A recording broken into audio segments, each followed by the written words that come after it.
What's up everybody, Brian Earhart here with Team Discraft, and we are at the iconic, world-famous Toboggan Disc Golf Course in Milford, Michigan for the 40th year of the Discraft Great Lakes Open. The Toboggan Disc Golf Course is known for its severe uphill and downhill slopes, and today on this episode of Level Up, I'm going to show you how to do exactly that. Throw uphill and throw downhill. Let's get into it. Okay, so here we are, hole number 2 at the Toboggan course. Iconic uphill second shot to the flat. Let's get into throwing uphill. So when you throw uphill, your disc does not get to fly flat. By default, since we're throwing uphill, you're gonna be naturally throwing with a little bit nose up. And with that, more air is gonna catch underneath the disc and it's gonna make it fly slower and a bit more overstable than normal. So whereas I would normally like to throw an onyx flat and straight, going uphill like this, I might switch to something like a scorch to go uphill far and straight. Other things to take in consideration. When we're throwing uphill, especially from a second shot like this, your plant foot and your backhand is gonna be hitting the ground sooner than it would if you were throwing from a flat surface. So therefore you have to take in consideration, it's gonna feel like you're late with your upper body because you're gonna be stepping a little bit sooner. So something that you can do to help that is to work on something called trunk flexion. This is a term from one of my good teacher friends, Mike Strauss. So say me as a lefty, I'm gonna actually drop my back shoulder in order to get my swing plane ready to throw uphill. It's also gonna keep my weight back a little bit and make it easier to take that final step so it doesn't feel so early. So what we're gonna do, obviously, when we control wing angle in our throw, our spine tilt is gonna control that. But when it comes to the nose angle, trunk flexion here, when we're throwing uphill, drop the shoulder sideways. If we need to throw Annie, we drop the shoulder and we also pull back with our spine. Hyzer, we're gonna drop the back shoulder and then we're gonna drop our spine here. So we need to make sure that our shoulders are also pointing uphill. So 2 things to take in consideration, trunk flexion and also this final step. Okay, so I could just keep talking to you about how to throw uphill, but I felt like a better way to do it is to have a professional player, one of our best on this track in particular, someone who's won here as an amateur and a professional, Ben Callaway. Ben, you've played this hole many, many times. You've thrown this second shot many, many times. When you're this high up the fairway and you still have a very long ways to go to the basket, you're going pretty far uphill. First off, what disc do you like to throw for this type of shot? Well, like you just mentioned, when I am this far up, this is the landing zone that I'm trying to reach because I like throwing mid-ranges, sometimes even putters, because for me, it's a lot easier to control the distance. And it's also gonna be a little bit more understable, so that way it's also that much easier to get it up the hill.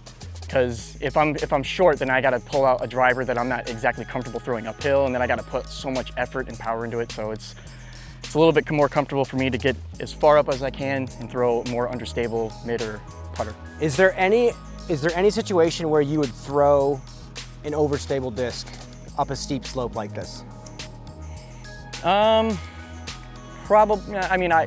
just comfortability. Like if I'm not really feeling the shot, then I would probably just go to a bread and butter, which is a very flat, overstable disc, and just try to pipe it up there as far as I can.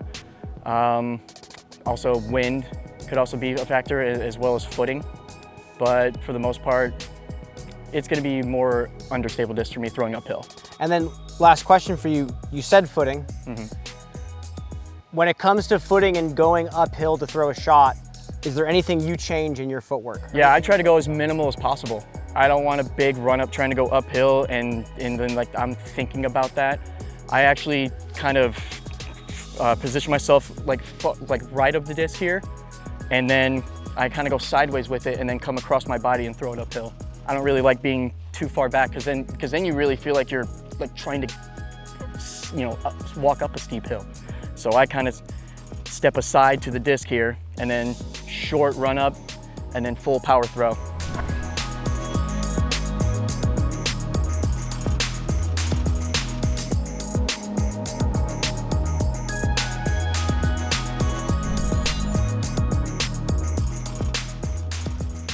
All right, so now we have found ourselves on the tee pad of hole number 3, which is one of the most beautiful downhill tee shots that the pros see all year long.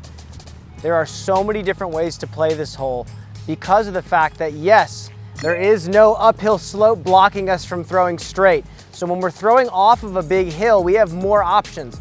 Number one, we can throw straight off the tee if we'd like, or we can throw downhill. So whereas an uphill shot automatically brings the nose up on our disc, we can throw relatively flat here, or we can throw nose down and match the slope of the hill.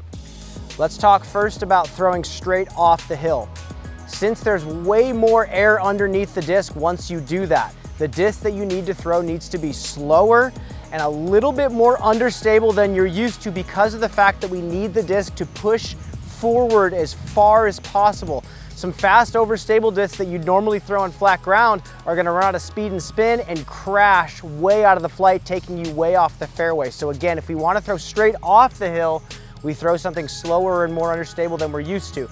If we want to actually match the slope of the hill and throw downhill, we have to do the opposite of what we did throwing uphill. So going uphill makes the disc a little bit slower and more overstable. When we throw actually downhill, it's gonna make the disc fly, like I said, nose down. So a little bit faster and more understable. So we need to compensate the stability and speed of our disc accordingly. On the other side of things, we talked about when we're throwing uphill, our trunk flexion, our back shoulder tilting down and compressing so our shoulder plane is shooting uphill. Now downhill, it's a little weird because we never have to do this normally. Our front shoulder, so for me as a lefty, my left is gonna come down because we want to throw down the hill.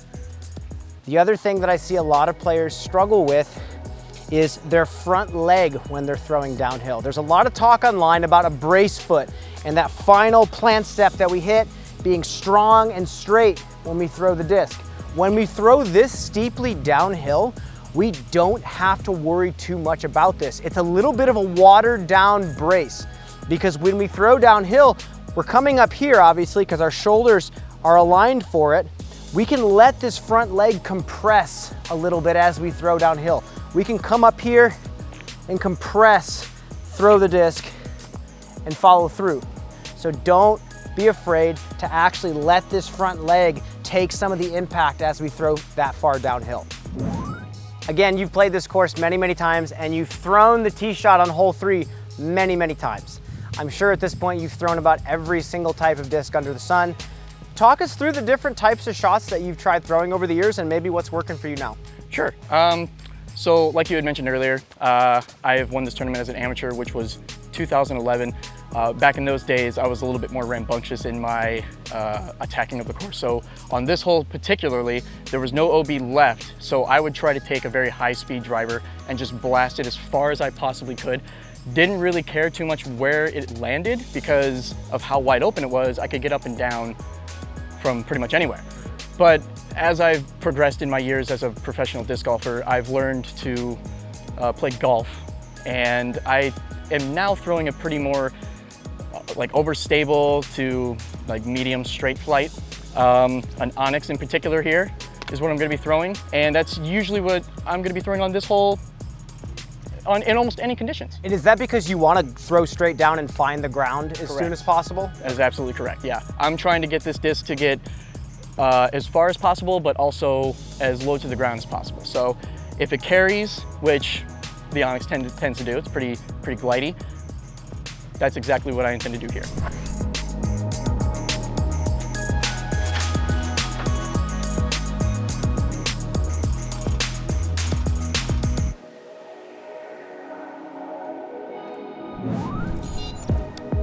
Okay, quick recap.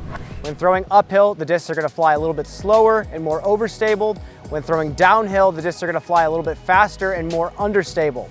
Also, not only does our spine tilt adjust the angle of the wing of the disc, the tilt of our shoulders one way or the other can adjust the trajectory that we throw the disc to match the slope of the hill. Thanks again for tuning in to another episode of Level Up. If you have any ideas of things you want us to cover in the series, feel free to drop a comment down below and let us know.